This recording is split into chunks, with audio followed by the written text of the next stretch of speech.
everyone. This week we're going to be studying our fourth of 8 diversity issues, and this one is socioeconomic status and its relationship to design. I'd like to read a quote for you to begin this week. It's from a book that's entitled Class in America, Identities Blur as Economy Changes by Seth Freed Wessler.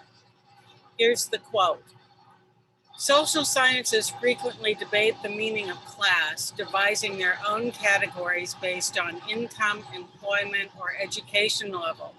But the truth is that class may be too complicated to reduce to a few indicators, such as the size of your bank account or how many academic degrees you have, according to NBC News statistics polling expert Josh Quinton.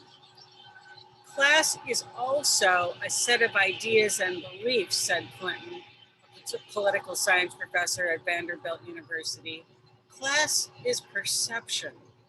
It's the way that we think about ourselves, about how we see ourselves in comparison to others, about where we came from and where we live, as much as it is the objective indicators.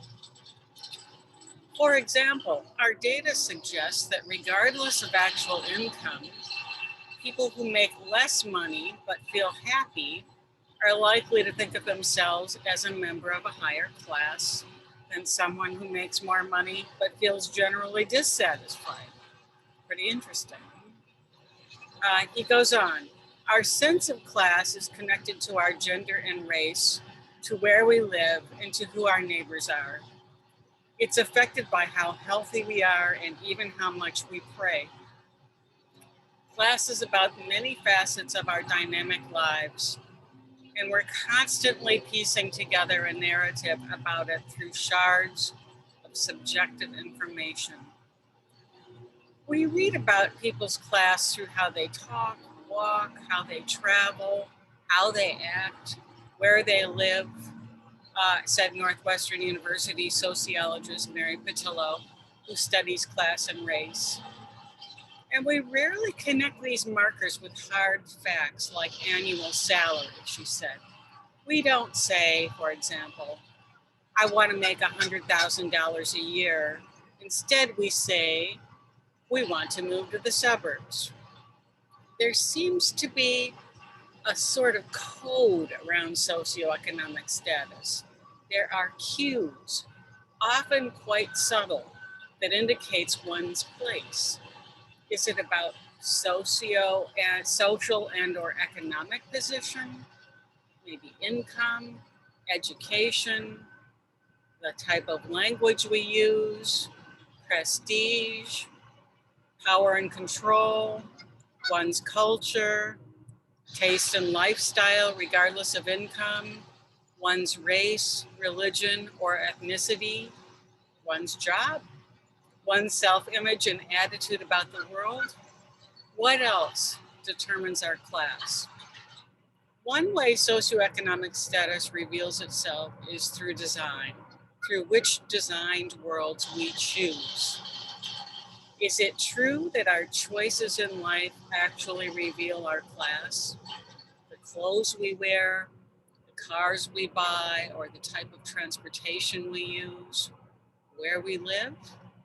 These all indicate something about our social class. Are these choices only about things? So who decides what's in good taste or not? What is meant by the term status symbol? If you can afford to purchase an expensive item, let's say perhaps a pricey car or boat, are you automatically elevated in class? What items or physical characteristics do you think label the wearer or owner as low class? Does what you eat indicate your class? Do the sports you play indicate your class?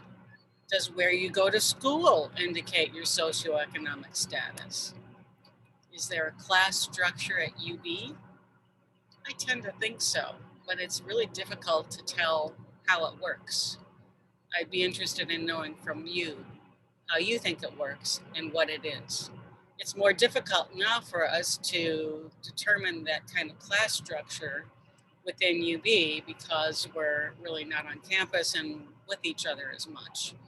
But if you are on campus and you're interacting with your peers, you know that there's some class structure that's working in place.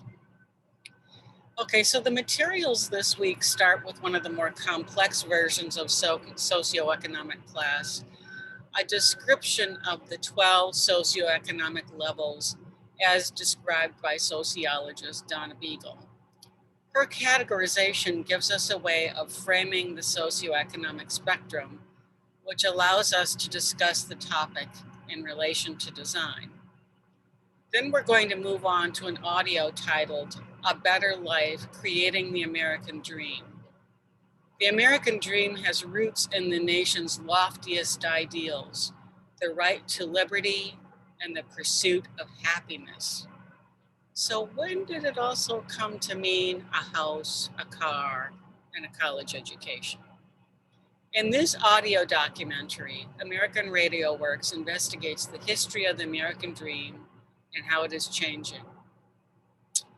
After that, we will look at 3 short episodes from the award-winning documentary titled People Like Us, Social Class in America. These videos show you diverse ways that social status reveals itself from the very poorest of the poor to the richest of the rich. I find all these episodes to be strangely heart-wrenching in that there seems to be such a disconnect between those interviewed and the larger worlds. This series was done in 2001, but I still need to show it because I think it's so relevant today. After that, we'll read a short but potent article by Eric Jaffe, which is called The Hidden Ways Urban Design Segregates the Poor. This article describes design moves that set up both temporal and physical barriers and prevent some people from participating in society. Then you will take the quiz and participate in your weekly discussion group. At some point this week, I'd like you to take a look in the supplemental materials folder. There are some interesting pieces in there that you might want to download.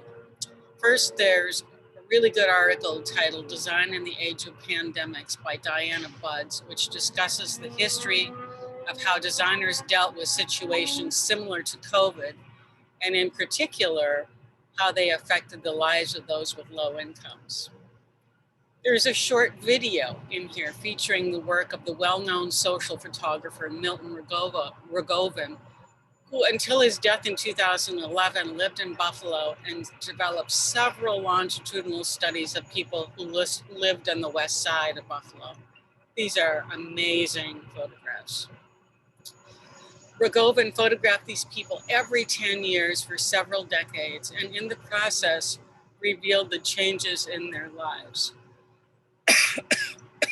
Excuse me. Sorry about this. We've also posted the Opportunity Atlas, and I think that this is a tool that you should bookmark because my guess is that you'll use it in the future. This is an amazing resource that allows you to interactively explore data on children's outcomes into adulthood for every census tract in the United States. This can inform local efforts to build equitable, prosperous, and healthier communities. Accompanying this is a podcast. It also has a transcript, so you can read it instead of listening to it. And this is titled, Does Your Zip Code Determine Your Destiny? This is a great interview with the creators of the people who developed the Opportunity Atlas, which is housed in a center at Harvard University. And then finally, take a peek at the Something Interesting category. If you go to the bottom and type in your zip code, you will get a description of the types of groups who live in your neighborhood. Yes, I guess it does seem that social status and where one lives are often connected. It's going to be beautiful weather this week in Buffalo. And if you are here, rather than in China or Turkey or somewhere else, we suggest exploring Buffalo from Eric Jaffe's point of view. What design features do you see that might segregate the poor? In other words, which design features act as social barriers? We are asking you to report your findings in our discussion thread this week. The big issue here is that the ways we design often disadvantage certain groups, whether we are aware of it or not. As a group, we want to open our eyes to these details so that we are aware of them when and where they are present in our designed environments. Okay, that's it for this week. Stay safe, stay curious, stay healthy, and stay kind. Goodbye, everyone.